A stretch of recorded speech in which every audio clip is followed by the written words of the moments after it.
Hello, good evening, London. This is Dr. Patrick Singh live from London. And this evening, I have a pleasure to talk to or to interview Dr. Ira Roach. Dr. Ira Roach is live from Delaware. Hello, Doctor. How are you? How are you, Dr. Basinge? I'm well, and yourself? Oh, great and grateful. How is Delaware? Hot. Really? Yes, very hot and humid. Oh, yes, it's getting cold in London. It's getting cold. Really? Yes. No, it's We not had cold here yet. It's still hot. we had like 6 weeks of cold. Really? Oh. Sorry, 6 weeks of really hot weather, Hmm. and then it changed to this. It's getting cold a bit. So, could you introduce yourself to my viewers about what you do and tell us a bit about you? Yes, sir. My name is Dr. Ira Roach. I am from a small state in the United States. It's Delaware. And I'm Yeah. from Georgetown, Delaware. We have about, I was telling Dr. Basinge, we have about 7,000 people. We're very small. That is Um, really small. I am the oldest of four children. I'm actually named after my father and his father, so I'm the third. Um, and I currently have a small business where I'm a coach, trainer, and speaker. We have roots in this small town. I was born here and raised here, and most of my family is still here. And so, but I work out of the town, but I still work in Delaware.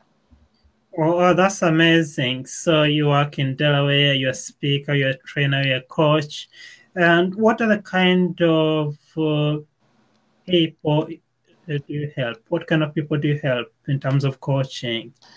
My target audience, or my main, if we could say, core set of people, are usually from ages 21 to 35. It's mostly middle class, single mothers, and mostly startup young entrepreneurs, startups. And sometimes we have some reentry people who have been in the unemployment and want to get back in work. But most of them are from the ages 21 through 35. The millennials is my biggest audience that I help. Oh, that is brilliant. So you help them get back into work, you help them get the skills they need to get back to work. Yes, yes. My I guess my tagline would be everybody has the potential to win. Mhm, So that's what I think everybody can win. It's just that some people don't know how to win, as Les Brown says. mhm. So we have to teach them. So you help people find a way to win. Yes, That's amazing. And you do that through speaking, you do yes, that through training, but yes, as well, I've seen one or two books. You do as well that through writing books. Can you tell us yes. about your work as well as an author? My very first book project was called Speak His Words. It was geared towards like NA and AA classes. It's a small book of scriptures and prayers for a certain crisis. For instance, like depression or um, suicide prevention. And so that was my very first book back in 2013. My Mhm. current, of course, I was blessed to be able to co-author How Les Brown Changed My Life a couple of months ago. Dr. Basinge Yeah, I have a was copy of he that's was the one. Your co-author in this one, yes. right. He was instrumental in that. So I think that project was awesome. And my current project was called Daddy Knows Best. Right. um, how a father should how he should be there for his son. And this is a very personal book for me because of the crisis in the United States, at least with absentee fathers and not being there. And so I wrote this book because of my dad. A lot of people have not been raised by a father, and my father was actually there. He was my parents were divorced at a very young age, and I was awarded to my father. So he kind of he he mirrored everything, and he showed me the basics of being a man, an African American male. And so I see today a lot of young boys don't have that presence there. So this book is made up of, well, the mission is two things: for those fathers who are decent fathers to maybe enhance and maybe tell other fathers, and those who are maybe afraid or think that they don't really matter. Hopefully they'll understand that their presence does matter in the lives of their sons. And so this book has stories in each chapter of my childhood with my father. It also has conversation starters. Just in case a father wants to try to reach out to his son, he hasn't been there. There's conversation starters. And the very last activity is called a father challenge. And these challenges are for dads. I can't think of any in particular, but one is fixed mindset and growth mindset. Just kind of helps them how to understand where they can go. One is titled Reinventing Yourself. So that's the book in a nutshell. Well, that is a very timely piece of work, especially when it comes to helping those young boys, those young girls growing out with their parents. Yes, sir. And it's not that easy to raise a child or children as a single parent. And if you have one of the figures missing, then it can be very, very difficult. Yes. And that's what I'm thinking about another title. Mommy knows best. I don't know who's going to try that. We need another for that, because we need to know, as parents, we need to know the best way to raise our children. Right. And we gather information from people like you who have studied, who have reflected a lot about it, and documented it, like giving us the steps on how to be able to make that child a good citizen.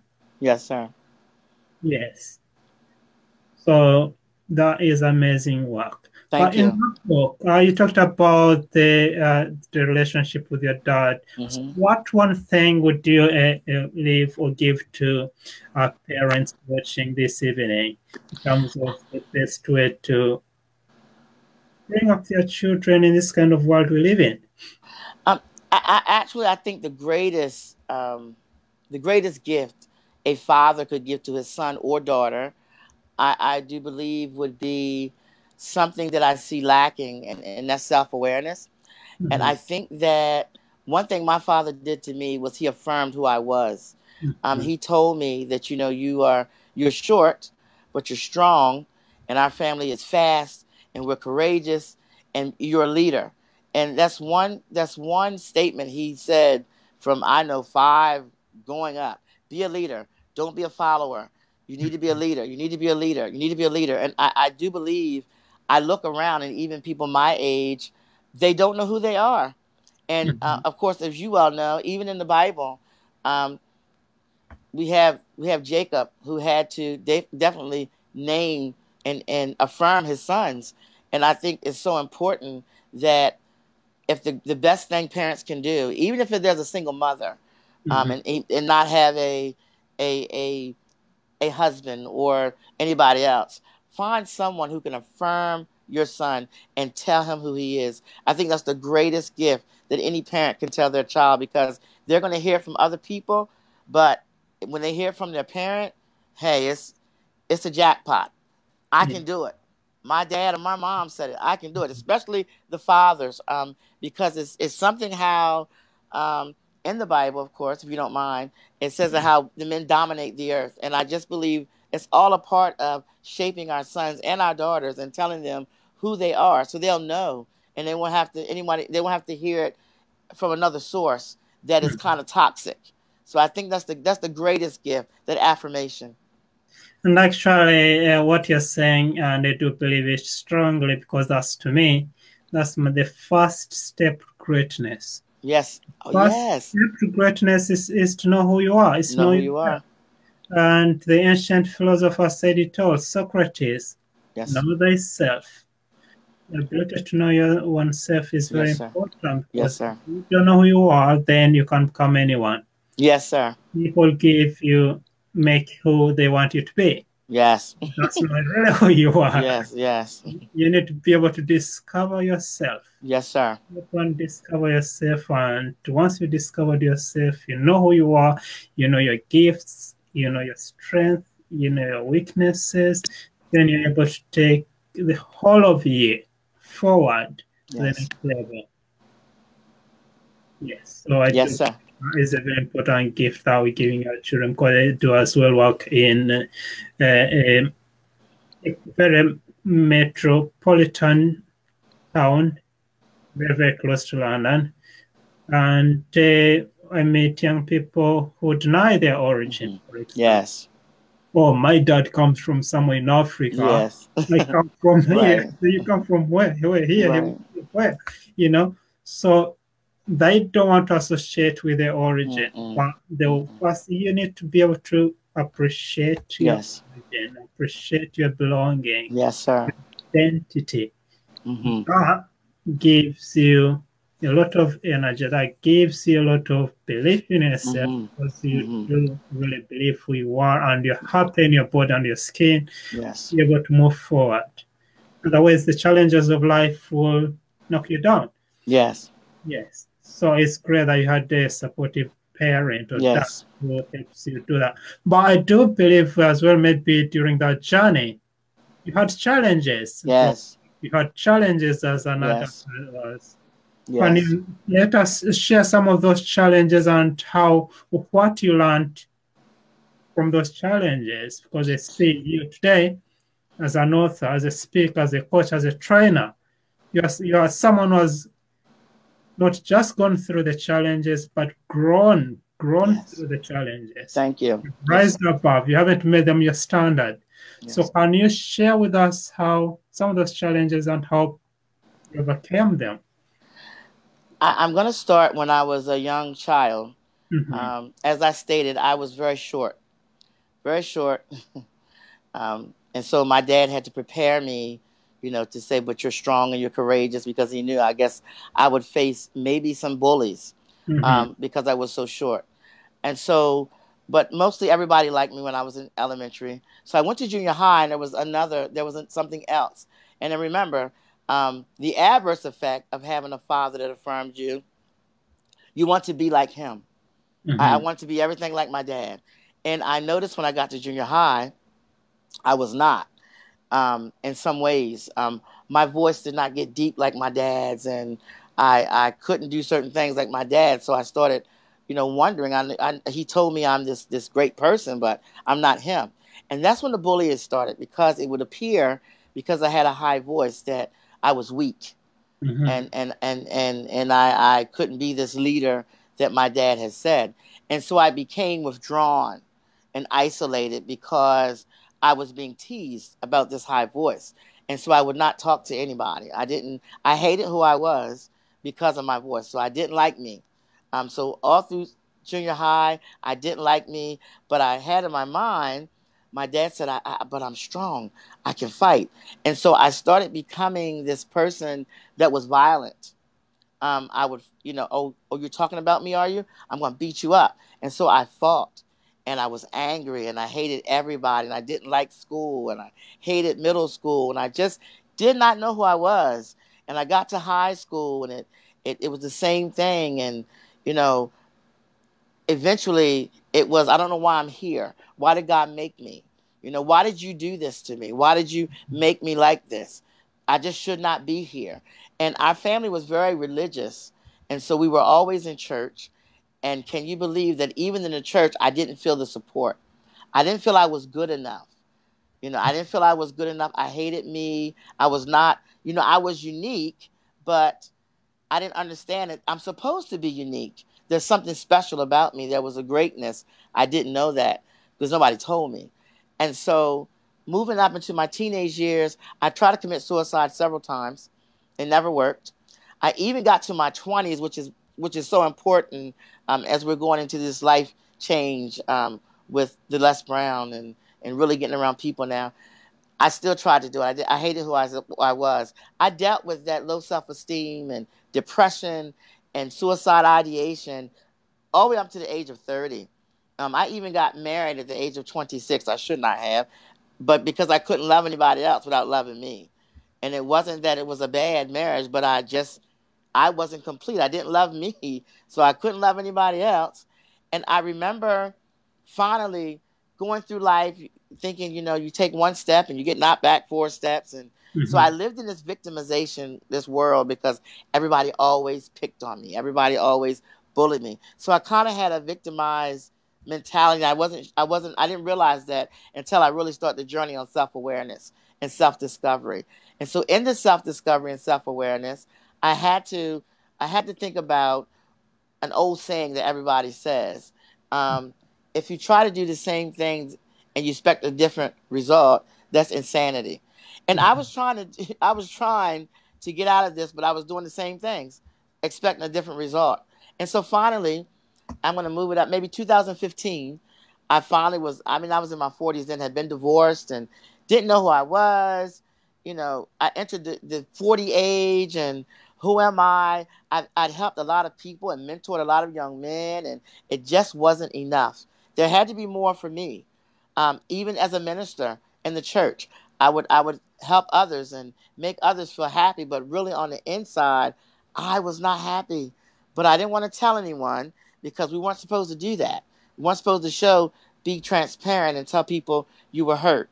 And so I went through this living life for 10 or 12 years. And so finally I said, there's got to be something different.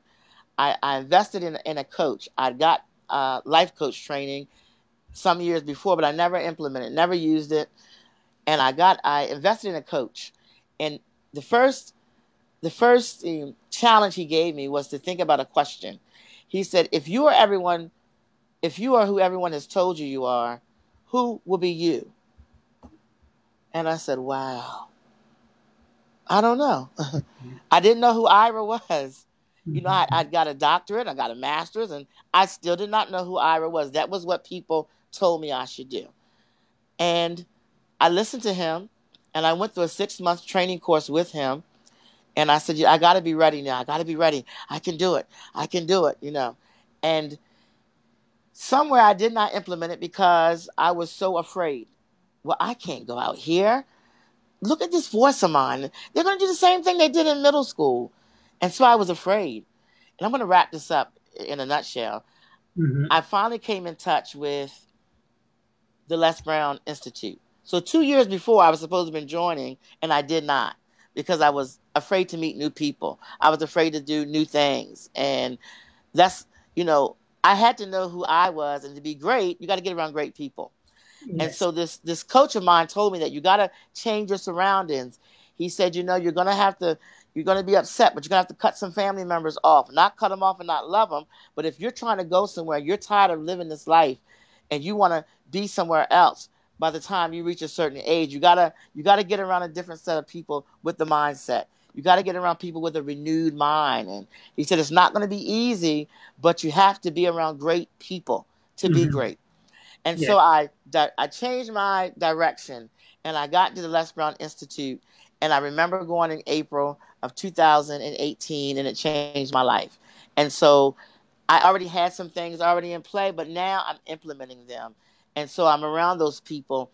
There's a saying that Les Brown has. He says, don't let other people's opinions of you become your reality. And that's my hope, that I can help other people understand that just because of someone's opinion that you might not be able to do it, or they don't think you can, or they don't think you ever make it, it doesn't make it a reality. It doesn't have to be. And I think if there's any message I want to give to people, it's that quote. Other people's opinions does not have to become your reality.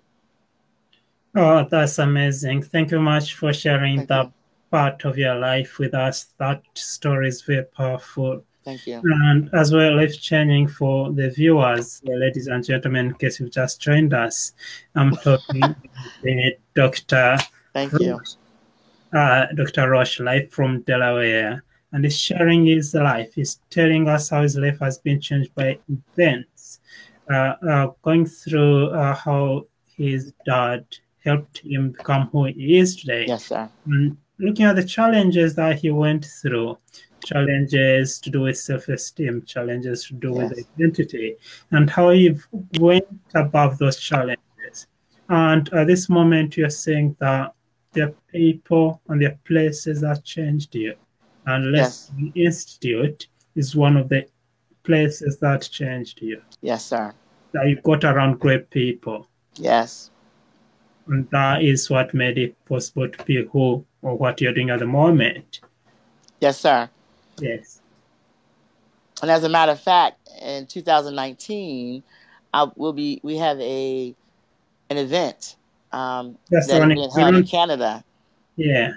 So I'm excited about that. So that's my first international speaking engagement, and I'm excited. And that all comes from getting around great people.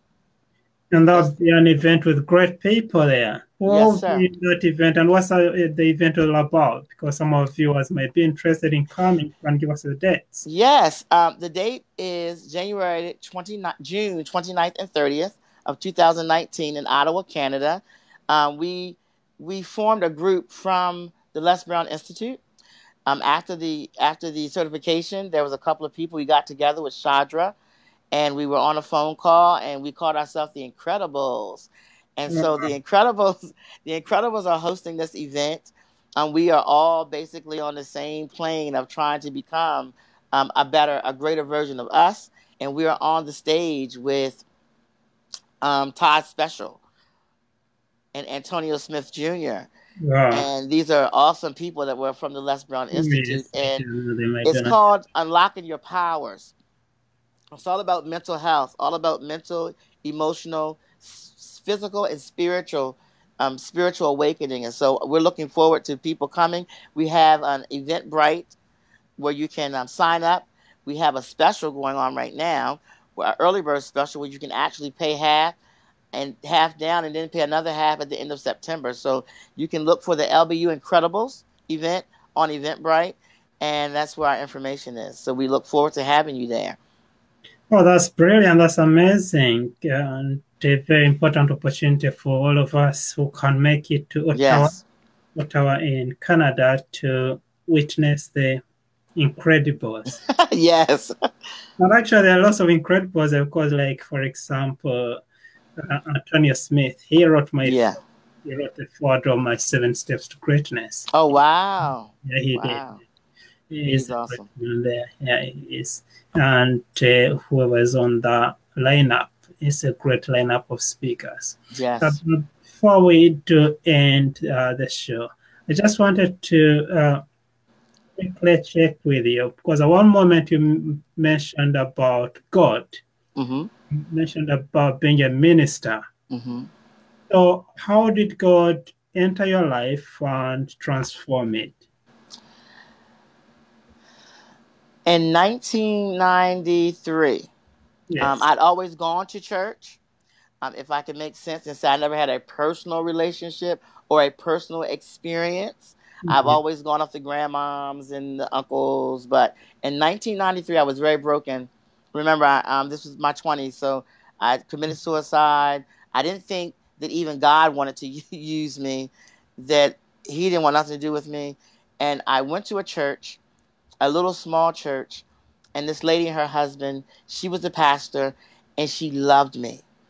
You know, I wasn't, I was skeptical on meeting new people because of the low self-esteem and the depression and the bullying and all of those things. But this lady did something to me. She hugged me and just loved me.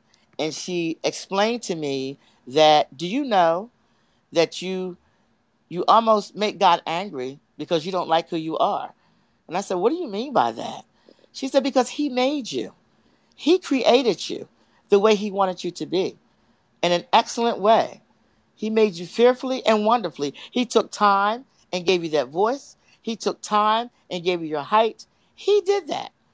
And she said, he loves you, and I do too. And she kind of sort of loved me back. She was a love defibrillator.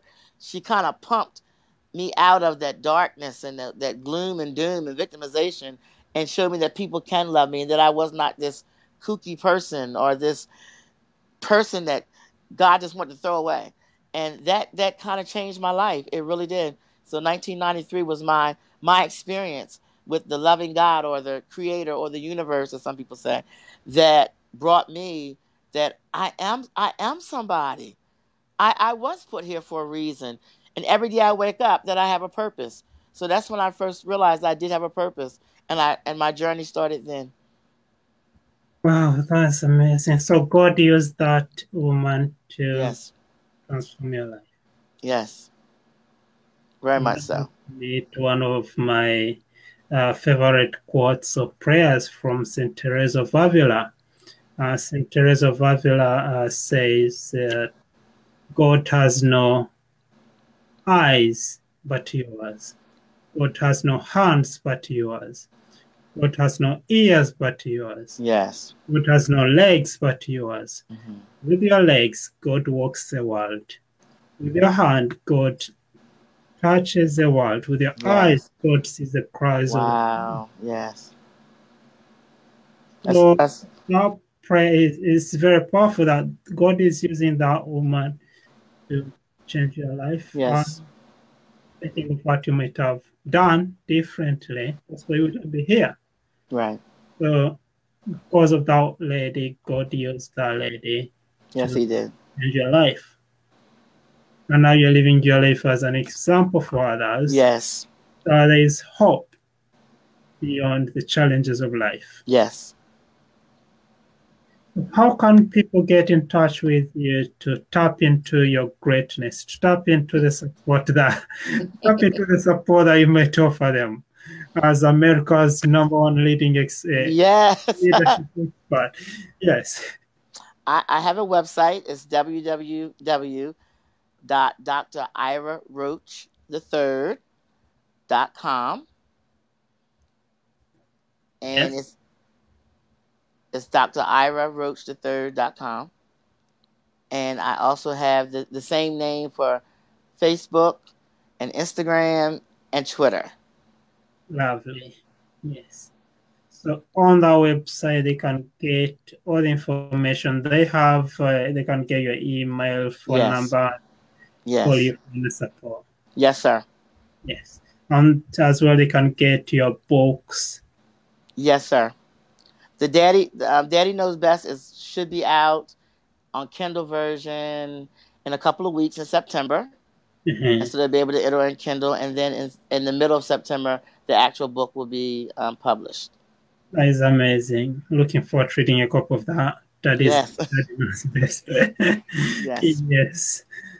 Thank you very much for sharing your story with us. Thank you very much for taking up the leadership challenge. Yes, sir. Leading us through your life with Yes, sir. the massive testimony. Thank you. Not leading from the books. You haven't read it just the textbook, but you're talking and leading from what you've lived as a child, and you're leading others to be good parents as well. Yes. Yes, sir. Leading from your experience as a religious person, and you're leading the community. Yes. God. So that is, I think, is a very massive service that you're doing to the world. Thank you. Thank you. So I always ask this question as the last one. So if what is your legacy if you not exist tomorrow, for example? What do you think people will remember by you? To love everyone, to love everybody, regardless of how different they are, regardless of how unique they are. If they don't look like you, if they don't talk like you, love them, because you never know how far that goes. I want them to say that Dr. Roach loved everybody. He made everybody smile. That's what I want to leave here, that they knew I was the guy that made everybody smile. If I might, there was a girl in school one time, and she was kind of heavy, and she didn't smell the best. And I saw some kids teasing her one day, and I kind of went over there to her, and I helped her, and I said, "Come on, let's go to lunch together." And it was funny because that's been years ago, and I think maybe 2 months ago, I saw this young lady in the store, and I was with my family, and she was like, "Oh, he is a good person, and he's still the same." And I just love him, and it kind of reminded me that just gotta love people. Just love people. That's what I want everyone to remember about me, that I love everybody, and you give everybody that love. You love them. Oh, that's amazing. And that's why St. Paul says, love Yes. And you can do whatever you want. Right. Right. Right. Yes, sir. Yes, now you can do Yes. whatever you want. Right. Let's see how much you can do after that. Right. So there's a lot of things you can do. And then, Right. yes, because love is patient. Love is kind. Yes. Love It's is. kind. Right. Yes. You know that better than me. Yeah. Yes. So thank you very much, ladies and gentlemen, for watching. In case you've just joined us, I've just been talking to Dr. Ira Roach, and live from Delaware. Is a co-author of Let's Brown Change Our Lives. He is Yes. the author of Daddy Knows Best, coming out next month. And he's a great man.